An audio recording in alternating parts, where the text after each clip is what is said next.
Oh, what's up, YouTube? Hey, what's up, YouTube? This is new. Hey, so if you're watching, thanks for joining. I used to in the past live stream my podcasts on Facebook. I switched to only doing interviews, and you might have seen the last interview I did with Justin Brierley. I was able to live stream on here on YouTube. But hopefully, I'm going to transition and start doing all of my YouTube or my podcasts also on YouTube, and so you can check them out as well. And hopefully, that will make it more interactive. Because again, if you haven't listened to the podcast, the idea behind it is it's called Coffee House Questions. And it's the idea that, hey, if I sit down in a coffee house with high school students, or when I was a student and I would sit down with other people and just ask them questions, learn about life, just pick their mind a little bit. And that's kind of what I want to be able to provide. And so just kind of working through issues and talking through the issues that students have on this show as if we were sitting down at a coffee shop, giving practical advice. Hopefully that helps. And so that's kind of the goal of not only my YouTube channel, but also the podcast. And so I figured that, hey, being able to live stream on here on YouTube and you being able to leave some comments, it can start to get a little bit of that interaction. I just realized my glasses are glaring bad, so we'll take those off. Hopefully I can still read without contacts. But anyway, so hopefully that'll kind of get that interaction, make it feel a little bit more like a coffee shop. I don't know, maybe that'd be pretty cool. But so yeah, we're gonna jump in and record. I actually am gonna be talking about two different questions I got from a student on through email actually. And so the two questions, let me pull those up really quick. The first one, or just both of the questions, or one was, he said, I've heard a lot of songs along the lines of God going extremely out of his way to save us. I know this is true in some instances, but does God really go to extreme measures to rescue us? Does he sometimes put us through hard times and have us come to him in the process?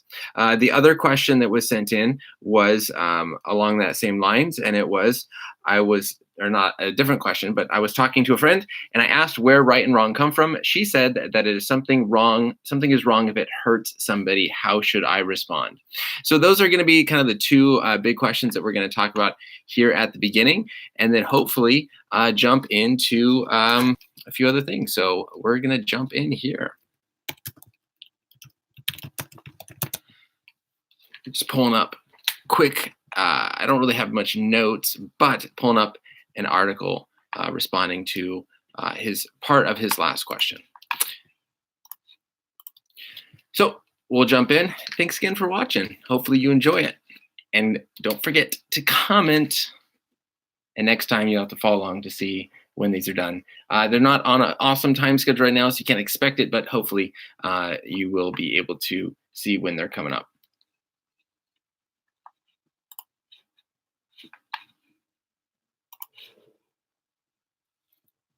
Well, hello and welcome to Coffee House Questions. This is Ryan Pauly. Now, this is kind of exciting because I have in the past streamed some of my podcast recording live on Facebook Live, but this is now the first time I'm streaming live on YouTube. And so I'm trying to get some more interaction. I'm getting some more questions from you. Questions are coming in through Instagram and through email, and also just trying to interact and find new ways of reaching people. And so, hey, we're trying it out. And so hopefully if you're listening on podcasts or on radio or wherever it is that you're listening, or even on YouTube, you can come back at another time, find when these are broadcasting live and follow along and be able to interact with me and ask your questions as I go through the information. And so, hey, if there's something I say that doesn't make sense, you can ask for some clarification and get that information. So let me just throw out the ways in which you can stay connected. And so in the future, you can know when these things are happening. I do have an interview coming up soon. I'll let you know more about that here in a second. But the ways that you can follow, I have that here, is on Facebook, facebook.com/coffeehousequestions. You can follow along on Twitter or Instagram at RyanPauly3 is the ad there. You can go to coffeehousequestions.com. You can email questions in at contact@coffeehousequestions.com. Or I have a special number simply for text message questions, which is 714-989-6927. So those are some of the ways that you can stay connected and know what is coming up on the calendar. And the next big interview actually that I have is with Dr. Frank Turek from crossexamine.org. That is on the 15th of October. And actually that is at 6 a.m. He's on the East Coast, and so that's when he can record. So hopefully the live stream will also be going Tuesday morning, 6 a.m. California time, Pacific time, with the Frank Turek interview. If you have questions, send those in before the 15th, as well as make sure, as well as let you know that you can watch and interact live with that interview as well. So today on the show, we're actually going to be talking about a few questions that came in from someone on email. Samuel actually sent these in. And so there's two questions that we're going to be talking through. The first one was, I was talking to a friend and I asked where right and wrong come from. She said that something is wrong if it hurts somebody. How should I reply? So that's the first question that we're going to be looking at. Samuel also wrote in and said, let me find it here. Here it is.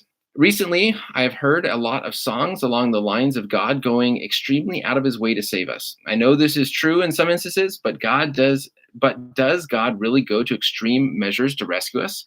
Does he sometimes put us through hard times and have us come to him in the process? So those are going to be the two main questions that we are going to focus on. And on the show, talked a lot on this question of morality and where does it come from, and it actually just came up recently in my high school class. So one of the cool things that I get to do at my school is 30 minutes a week we have a time just called community groups where students are paired up with teachers and we can just take some time to build relationships. And so I have a group of about 12 students, 12, 14 students, I think. And each week it's 30 minutes and we take time and we just talk through some random different issues. And so the questions came in. They wanted to talk about comedy. So we had a really cool, I think, conversation on, and this is a kind of tips. I'd like to give tips as well. Tip for you, if you are having conversations with students, a great thing you can do is I showed clips of comedians and then asked about the ethics of comedy, of entertainment. What should entertain us? And what some of these students were saying was, hey, as long as it has a punchline, it's fine. It doesn't matter if it's dark humor or whatever, as long as there's a punchline, it's okay. And so we actually had a really good conversation about should these things entertain us? And one student admitted, he said, well, we are entertained by them, but we shouldn't be. And I think that is the point is as we begin to look through and think through what it is that is actually entertaining us, do we want to be entertained by some of the things that are entertaining us? And then when we stop and think, we go, wow, that is kind of messed up, right? There's times where I've been sitting in my car and singing along to a song, and all of a sudden I'm like, what am I singing? Right? I don't even realize sometimes the lyrics or the things that are coming into my mind that is entertaining me. And so that is an interesting conversation that we got into. The next week, they actually wanted to talk, or I wanted to talk about illusions and magic. And so I've been thinking through and actually teaching in one of my classes on this idea of epistemology. How do we actually know things? And what most people say is you know something if it has been proven, maybe through science, scientism. Science is the way to know knowledge, but also it's what we see. But the thing is we see things all the time that we know trick us, right? If you've ever been to a magic show, the magician does magic tricks and he fools you. He makes you think, or she makes you think that something just happened or something disappeared or they were able to move something in a certain way. And you know what your eyes saw is not actually real. And so the question then becomes, what do we do? What do we do then when we know that our eyes have deceived us, can deceive us? How do we actually know what is true? And it gets us, I think, to this really cool just foundation or just helping students think through, yeah, what do I actually think is real? How do I know what is real? An understanding of the truth coming from that which corresponds to reality, that which has evidence, that's what makes sense logically and also flows out of the nature of God. And so that was another kind of really cool conversation that we were able to have. But one of my students asked me the question of what he has a lot of friends that are Catholic, and he's like, hey, what do I do when my friends say they're Catholic, but they don't actually live according to Catholic teaching? How do I tell them that they're not Catholic? And I was like, well, I wouldn't say that. I wouldn't just go up to someone and say, you're not Catholic. Yes, I am. And then that's just going to cause a problem. But what this conversation led into, and this is how it relates to the question that came in from Samuel, is that I kind of said, look, I like to ask questions. And I want to ask the question of, look, if someone is claiming to hold to a certain view, a worldview, a set of beliefs, but their actions or their behavior or even their language does not match that belief system, then I want to see that, recognize it, and kind of call them out on it and just ask questions. And so, as an example, I brought up that within a worldview that is atheism, within an atheistic or a secular worldview, if God does not exist, then there is no objective standard for morality. And so then when an atheist says, hey, what this person did is wrong, I'm going to say, well, hold on a second. How do you, by what standard are you judging this as wrong? Where do you get this understanding of rightness and wrongness? What is your foundation? Now, again, we're not saying with this conversation that an atheist cannot know morality. They can. And it's not that they can't be moral. They absolutely can. There are some atheists that are probably better people than some Christians.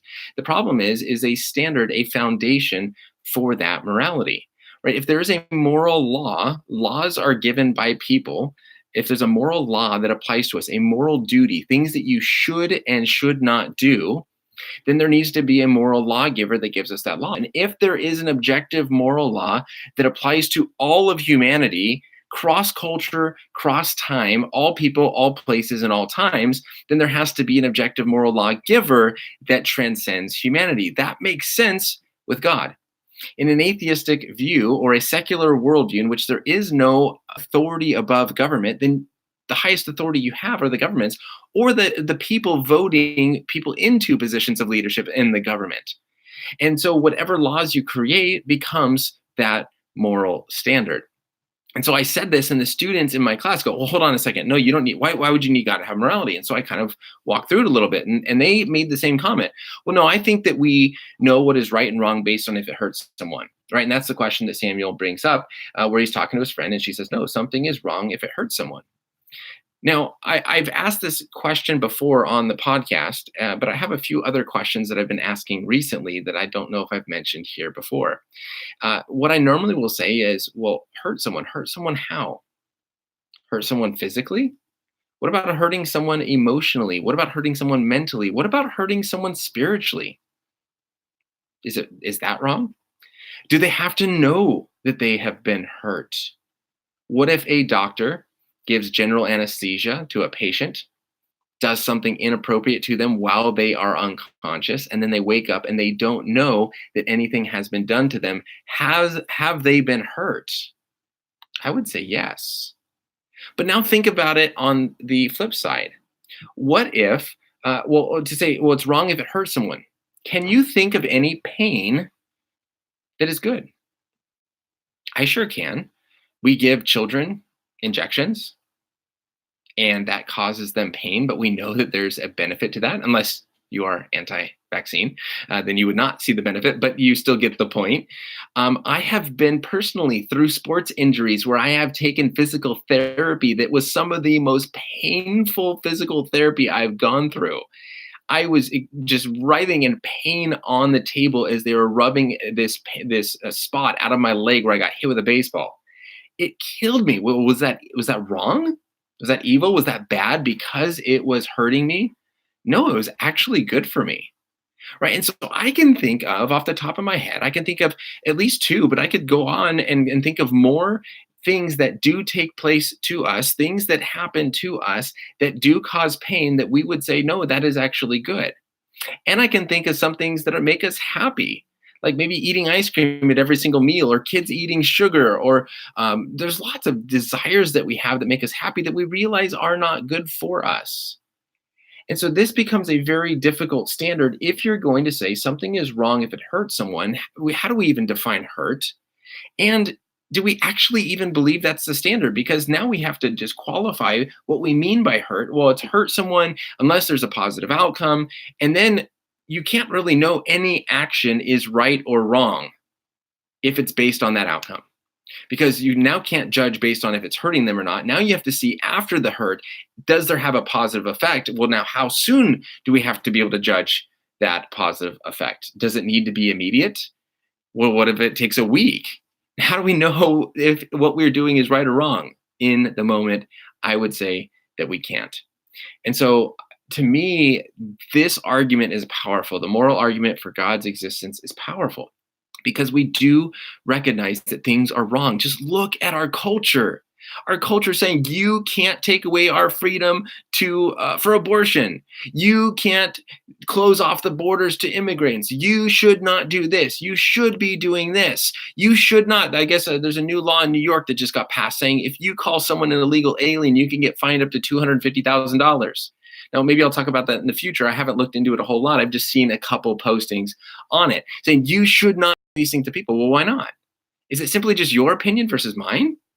And all I have to do is get my opinion voted into law, and then therefore that becomes good? Well, if so, I've talked about this on the show before, but I'm going to say it again. If so, then you have to say that slavery was a good thing because it was legal. You have to say that segregation was a good thing because that was legal. And you have to say that every single social reformer throughout all of human history was evil because they were going against the culturally accepted and legal standard.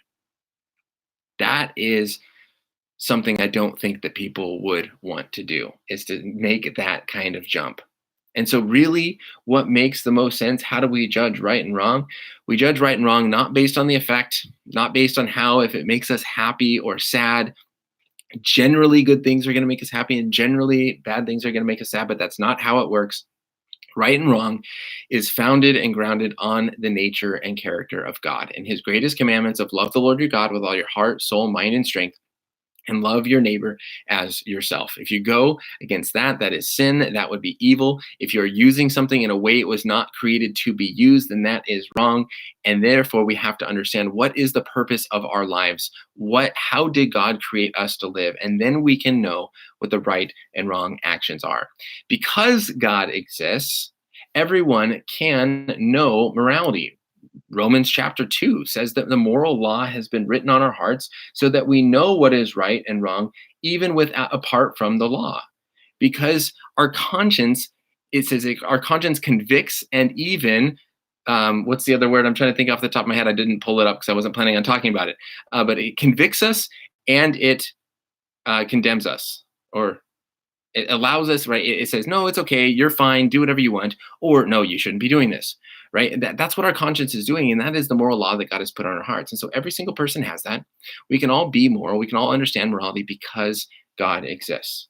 And so hopefully, Samuel, this helps respond to that first question you sent in of how would you respond if someone says right and wrong is depending on how it hurts someone.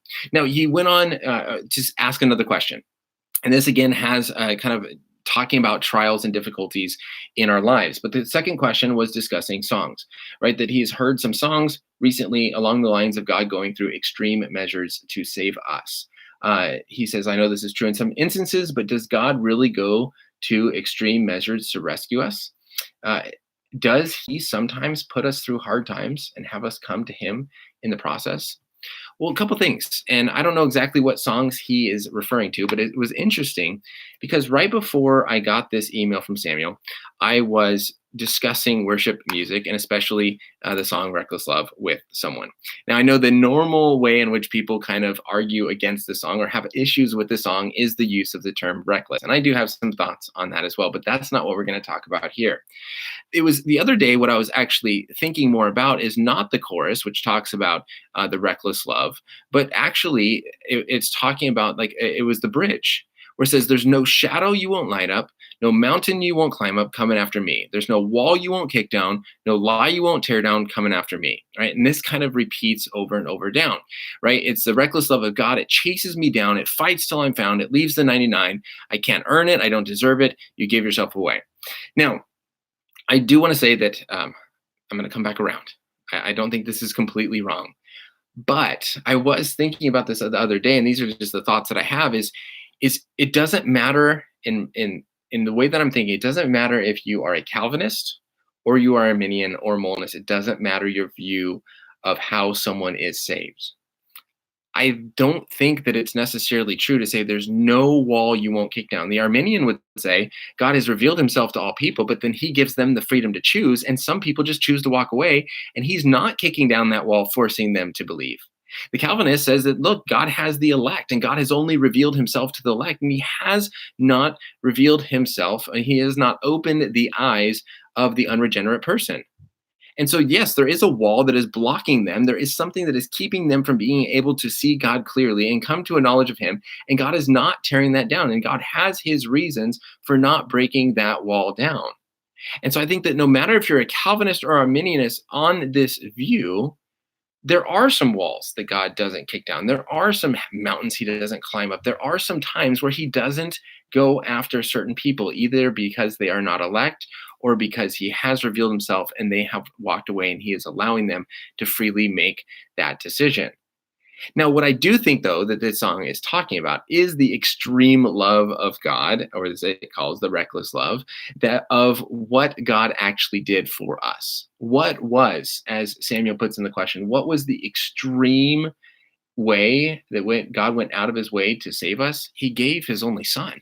Right? The Jesus' death and sacrifice on the cross was an extreme act that God did, showing His love for us.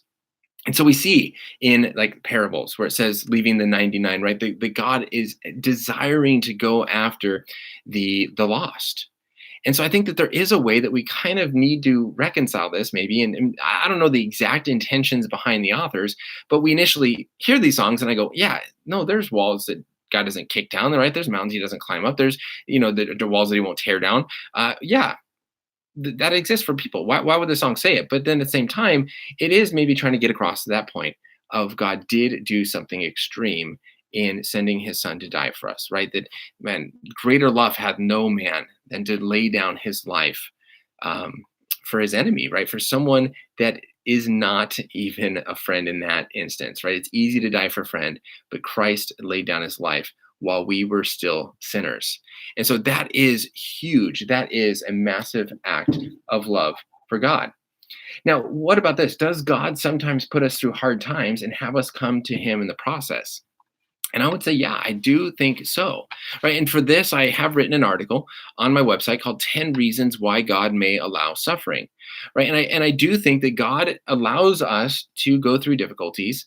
And sometimes it is for the purpose of us coming into a relationship with Him.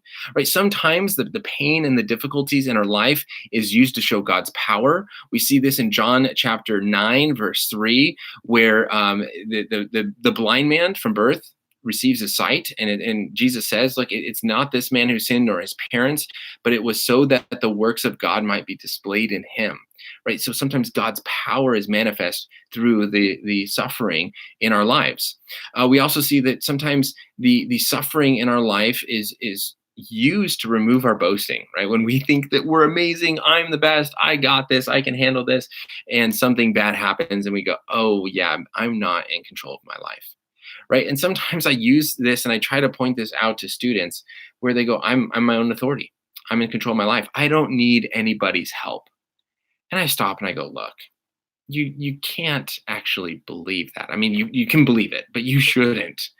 You're wearing clothes that you didn't sew, made out of materials that you didn't grow or make. You're wearing shoes that you didn't put together. You came to school in a car that you didn't drive. And if you drove it, you didn't build it. And you drove it on roads that you didn't pave. You probably flew here in an airplane that you didn't fly or build. And you slept in a house that you didn't build, in a bed that you didn't make, eating food you probably didn't cook. And if you cooked it, you didn't grow it. Right? And you can keep going. And the whole point is we rely on a lot of people for a lot of stuff. And then we think, oh, we're our own authority. But that is not simply true either, because you can put that one to the test by just going and driving 130 miles an hour down the interstate. And when you get arrested or when you get pulled over and you go, oh, officer, I'm my own authority. No one's in charge of me. See how that one goes. It won't work very well. And so sometimes we get these big heads of like, oh my goodness, I'm the best. I got this. I can do this. And sometimes pain and difficulty comes into our life as a way of kind of as a cause for removing the boasting, and kind of knocking us back down into reality of recognizing we need God. We need to rely on Him each and every single day. Sometimes, as we see in the book of Job, God uses suffering in our lives to demonstrate true faith to Satan. Like, look, this person is going to stand up for me no matter what. It's not just because they're rich, but because they do have true faith. We also see God using suffering to demonstrate the body of Christ. there are times when we need to be working together. We need to help one another. We need to work together in building up the body of Christ. And again, when we everything is perfect, we don't really need others help.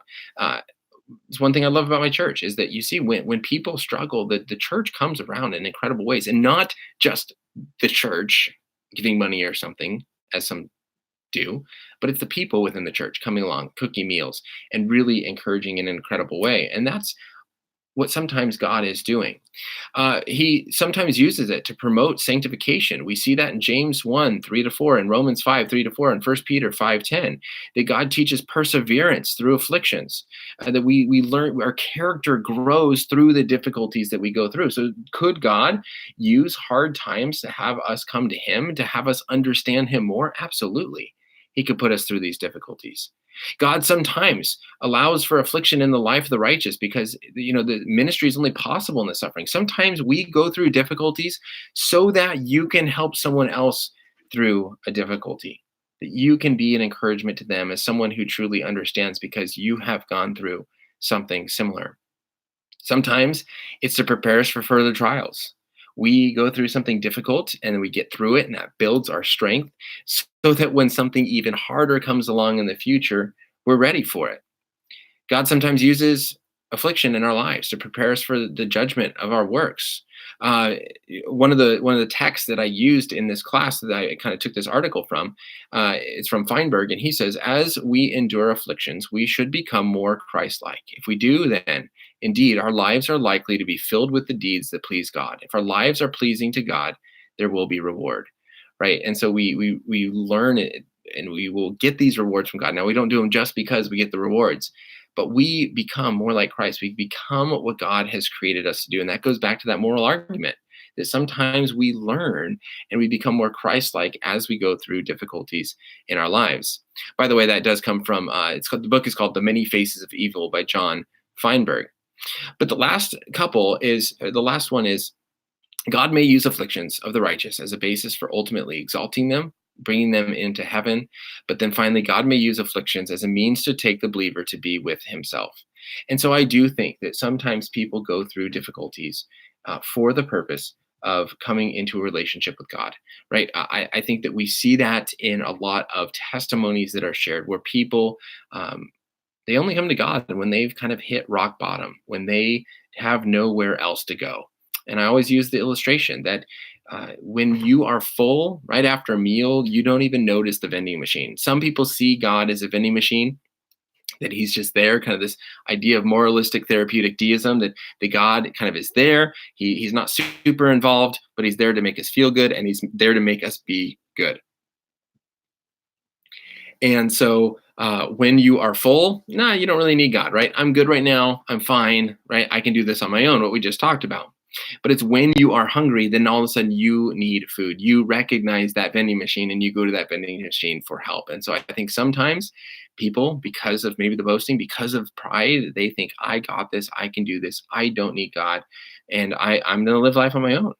And there are times, I definitely believe, where God puts us through hard times so that people go, oh my goodness, I can't do this. I need help. And they come to God in that process. And so I definitely agree, Samuel, that this does happen from time to time. And so I do think these songs are not necessarily perfect in the words that they use, because I do disagree with some of them. But ultimately, yes, God's love is incredible, of how he sent his son to die on the cross for the forgiveness of sins. That is an incredible, outrageous act of love that God shared to us, and we should be so extremely grateful. He went out of his way. God did not have to do that. It is only by his grace, giving us what we do not deserve, that that we have that chance of being saved. And so I do think that is absolutely incredible. So hopefully that helps in responding to a few of those questions. Now, a few more kind of points as we wrap up. I mentioned the Frank Turk interview. That is a lot of fun. Also, the last interview that I did with Justin Brierley. I had a great time with that. That was a lot of fun. I encourage you to check that interview out as well. And then ultimately, what we did talk about in that interview is on October 11 and 12 is the Unbelievable Live Conference in LA, where on Friday night, John Lennox and Dave Rubin will be having a conversation on God and culture. It's going to be a blast. This is going to be part of Justin Brierley's big conversation series it's going to be posted on Unbelievable Live there on Friday night, Calvary Chapel, Costa Mesa, October 11th, and then on October 12th is going to be the Unbelievable Live LA conference, where we or Justin and John Lennox and Jay Warner Wallace, and I don't remember everyone else, but a few other speakers are going to be there and doing training, going through doing a conference, and it's going to be a great day. And definitely looking forward to that. That is something that you do not want to miss.